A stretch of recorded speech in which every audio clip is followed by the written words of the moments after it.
Hey everybody, welcome to my channel. Well, yeah, I'm back out in the woods this morning taking a little walk before having to do other things. But what I wanted to do in kind of a brief video, I'll try to keep this short, is talk about LCD screens versus viewfinders. And so is Craig at Each Six Vlogs over in the UK. He did a video about this and hit on some points that I think are kind of important. And I also talked about the ZS99, that updated Lumix point and shoot super zoom little compact, no viewfinder. And I think that it's true that young folks tend not to use the viewfinder because, you know, these do not have a viewfinder.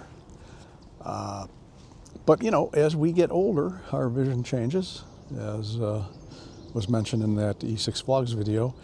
And I wear these prescription progressive glasses, also photochromic, so bright sun, they darken.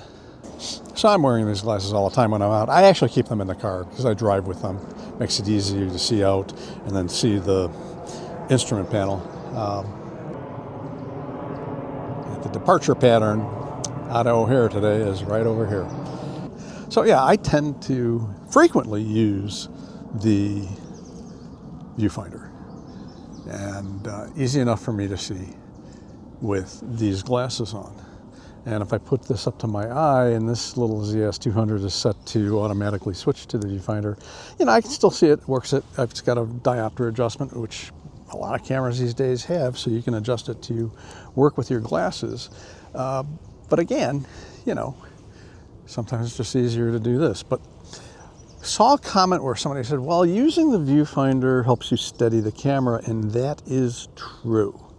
So probably more so with a larger camera, but I just wanted to point something out. If you are using the LCD screen, and on a camera that has a flip screen that you can tilt up, this is a little easier.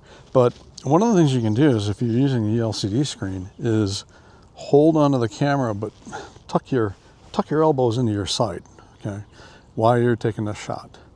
And with, you know, if your distance vision is fading as you get older, you're going to be wearing glasses. And even with this ZS200, I can see the screen.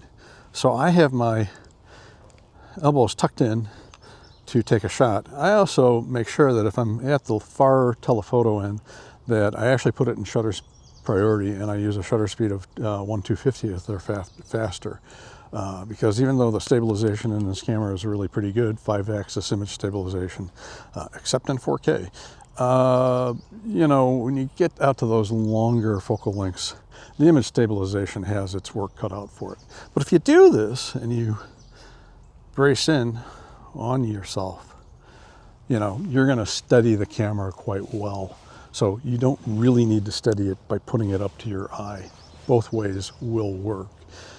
If you have a camera that's large enough to where it's on a neck strap, you can actually pull it down. Hopefully it has a flip screen. You flip the screen up, pull it down, and actually put tension on that neck strap. And that's going to help stabilize what you're looking at if you are in a dim situation where you're maybe right on the edges of what your image stabilization can deal with. So anyway, just some quick tips about this. And what I'll leave you with is some images that I took this morning with this little ZS200. I'm Todd Banner. Have a great day.